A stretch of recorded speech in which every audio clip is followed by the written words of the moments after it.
ओम शांति। आज है 24 अक्टूबर 2021। अव्यक्त बाप दादा के महावाक्य सुनेंगे। Revise course 11-11-89। मुरली का टाइटल है दिव्यता संगम युगी ब्राह्मणों का श्रृंगार है। दिव्यता संगम युगी ब्राह्मणों का श्रृंगार है। आज दिव्य बुद्धि विधाता, दिव्य दृष्टि दाता अपने दिव्य जन्मधारी दिव्य आत्माओं को देख रहे हैं। बाप दादा ने हर एक बच्चे को दिव्य जीवन अर्थात दिव्य संकल्प, दिव्य बोल, दिव्य कर्म करने वाली दिव्य मूर्तियां बनाया है। दिव्यता आप संगम युगी बच्चों का श्रेष्ठ श्रृंगार है। एक है साधारणता, दूसरा है दिव्यता। दिव्यता की निशानी आप सभी जानते हो। दिव्य जीवनधारी आत्मा किसी भी आत्मा को अपने दिव्य नैनों द्वारा अर्थात दृष्टि द्वारा साधारणता से परे दिव्य अनुभूतियां कराएगी। सामने आने से ही साधारण आत्मा अपनी साधारणता को भूल जाएगी, क्योंकि आजकल के समय अनुसार वर्तमान के साधारण जीवन से मेजॉरिटी आत्माएं संतुष्ट नहीं हैं। आगे चलकर यह आवाज़ सुनेंगे कि यह जीवन कोई जीवन नहीं है। जीवन में कुछ नवीनता चाहिए, अलौकिकता, दिव्यता जीवन का विशेष आधार है। यह अनुभव करेंगे। कुछ चाहिए, कुछ चाहिए। इस चाहिए की प्यास से चारों ओर ढूंढेंगे। जैसे स्थूल पानी की प्यास में तड़पता हुआ मानव चारों ओर पानी की बूंद के लिए तड़पता है, ऐसे दिव्यता की प्यासी आत्माएं चारों ओर अंजलि लेने के लिए तड़पती हुई दिखाई देंगी। तड़पती हुई कहाँ पहुँचेंगी? आप सबके पास। ऐसे दिव्यता के खजाने से भरपूर बने हो। हर समय दिव्यता अनुभव होती है, व कभी साधारणता, कभी दिव्यता। जब बाप ने दिव्य दृष्टि, दिव्य बुद्धि का वरदान दे दिया, तो दिव्य बुद्धि में साधारण बातें आ नहीं सकती। दिव्य जन्मधारी ब्राह्मण तन से साधारण कर्म कर नहीं सकता। चाहे देखने में लोगों के लिए साधारण कर्म हो, दूसरों के समान आप सब भी व्यवहार करते हैं। वह गवर्नमेंट की नौकरी करते हैं, माताएं खाना बनाती हैं। देखने में साधारण कर्म है, लेकिन इस साधारण कर्म में भी आपका और लोगों से न्यारा अलौकिक दिव्य कर्म हो। महान अंतर इसलिए सुनाया कि दिव्य जन्मधारी ब्राह्मण तन से साधारण कर्म नहीं करते, मन से साधारण संकल्प नहीं कर सकते, धन को साधारण रीति से कार्य में नहीं लगा सकते, क्योंकि तन, मन और धन तीनों के ट्रस्टी हो। इसलिए मालिक बाप की श्रीमत के बिना कार्य में नहीं लगा सकते। हर समय बाप की श्रीमत दिव्य कर्म करने की मिलती है। इसलिए चेक करो कि सारे दिन में साधारण बोल और कर्म कितना समय रहा और दिव्य अलौकिक कितना समय रहा। कई बच्चे कहाँ कहाँ बहुत भोले बन जाते हैं। चेक करते हैं, लेकिन भोलेपन में समझते हैं सारे दिन में कोई विशेष गलती तो की नहीं, बुरा सोचा नहीं, बुरा बोला भी नहीं, लेकिन यह चेक किया कि दिव्य व अलौकिक कर्म किया, क्योंकि साधारण बोल व कर्म जमा नहीं होता, ना मिटता है ना बनता है। वर्तमान का दिव्य संकल्प व दिव्य बोल और कर्म भविष्य का जमा करता है। जमा का खाता बढ़ता नहीं है, तो जमा करने के हिसाब में भोले बन जाते हैं। खुश रहते हैं कि मैंने वेस्ट नहीं किया, लेकिन सिर्फ इसमें खुश नहीं रहना है, वेस्ट नहीं किया, लेकिन बेस्ट कितना बनाया। कई बार बच्चे कहते हैं, मैंने आज किसी को दुख नहीं दिया, लेकिन सुख भी दिया। दुख नहीं दिया, इससे वर्तमान अच्छा बनाया, लेकिन सुख देने से जमा होता है। वह किया वह सिर्फ वर्तमान में ही खुश हो गए। सुखदाता के बच्चे सुख का खाता जमा करते। सिर्फ यह नहीं चेक करो कि दुख नहीं दिया, लेकिन सुख कितना दिया। जो भी संपर्क में आए, मास्टर सुखदाता द्वारा हर कर्म में सुख की अनुभूति करे। इसको कहा जाता है दिव्यता व अलौकिकता। तो चेकिंग भी साधारण से गुह्य चेकिंग करो। हर समय यह स्मृति रखो कि एक जन्म में 21 जन्मों का खाता जमा करना है। तो सब खाते चेक करो, तन से कितना जमा किया, मन के दिव्य संकल्पों से कितना जमा किया, और धन को श्रीमत प्रमाण श्रेष्ठ कार्य में लगाकर कितना जमा किया। जमा के खाते तरफ विशेष अटेंशन दो, क्योंकि आप विशेष आत्माओं का जमा करने का समय इस छोटे से जन्म के सिवाय सारे कल्प में कोई समय नहीं है। और आत्माओं का हिसाब अलग है, लेकिन आप श्रेष्ठ आत्माओं के लिए अब नहीं तो कब नहीं। तो समझा क्या करना है। इसमें भोले नहीं बनो, पुराने संस्कारों में भोले मत बनो। बाप दादा ने रिजल्ट देखी, कितनी बातों की रिजल्ट में जमा का खाता बहुत कम है। उसका विस्तार फिर सुनाएंगे। सभी स्नेह में सब कुछ भुला कर के पहुंच गए हैं।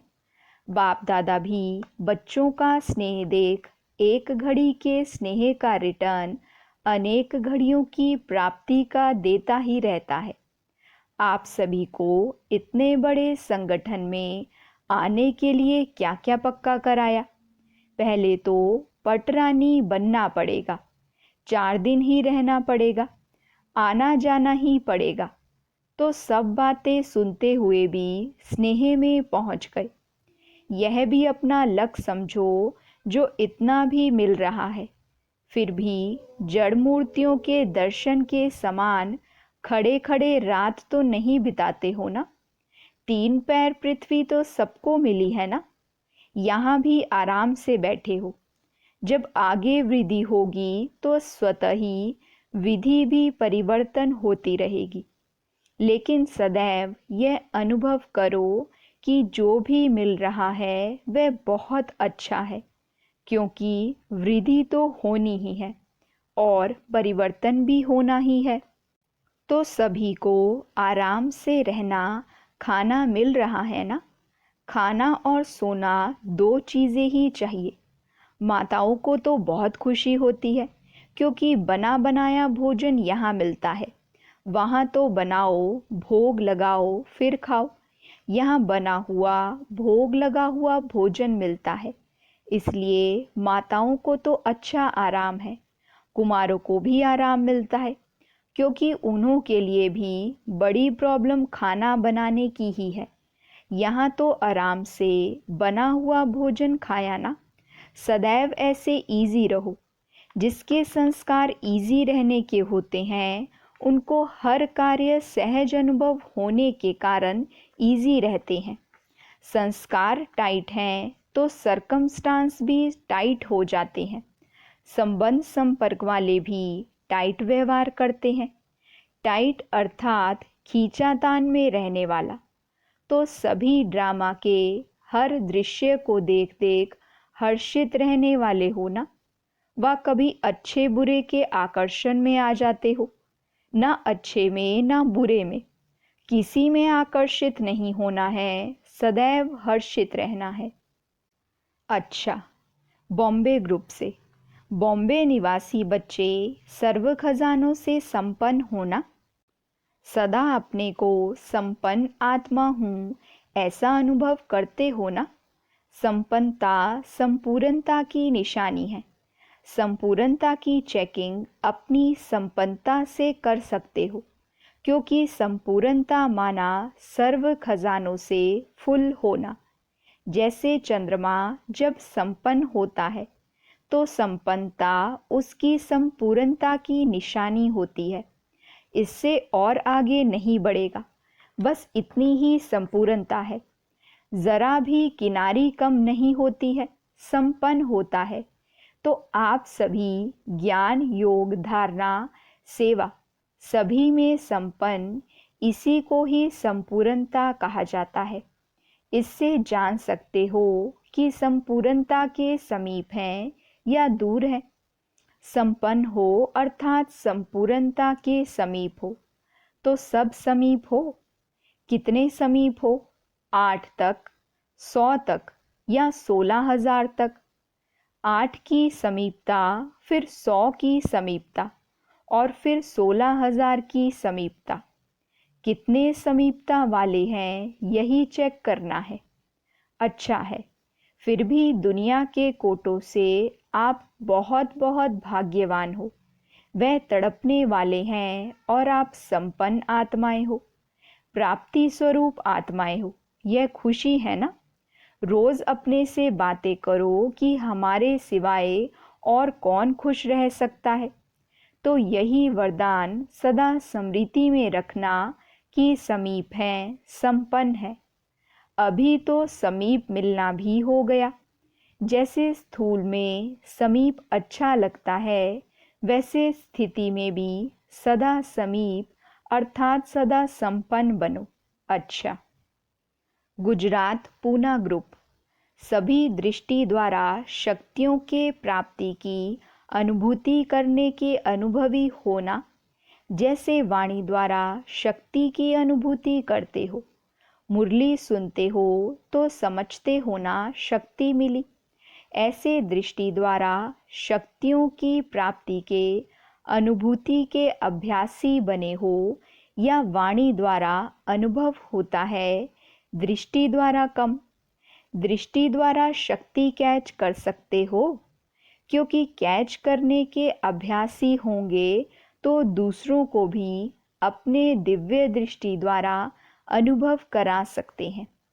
आगे चलकर वाणी द्वारा सबको परिचय देने का समय भी नहीं होगा और सरकमस्टांस भी नहीं होंगे, तो क्या करेंगे? वरदानी दृष्टि द्वारा, महादानी दृष्टि द्वारा महादान वरदान देंगे। दृष्टि द्वारा शांति की शक्ति, प्रेम की शक्ति, सुख व आनंद की शक्ति सब प्राप्त होती है।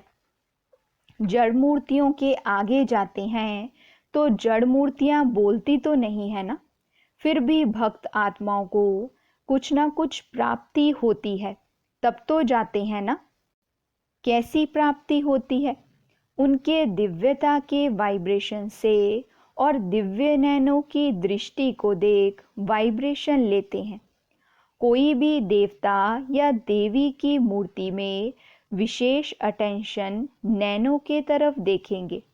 चेहरे के तरफ अटेंशन जाता है क्योंकि मस्तक के द्वारा वाइब्रेशन मिलता है। नैनों द्वारा दिव्यता की अनुभूति होती है। वह तो है जड़ मूर्तियाँ, लेकिन किसकी है? आप चैतन्य मूर्तियों की जड़ मूर्तियाँ हैं। यह नशा है कि हमारी मूर्तियाँ हैं। चैतन्य में यह सेवा की है, तब जड़ मूर्तियाँ बनी हैं। तो दृष्टि द्वारा शक्ति लेना और दृष्टि द्वारा शक्ति देना, यह प्रैक्टिस करो।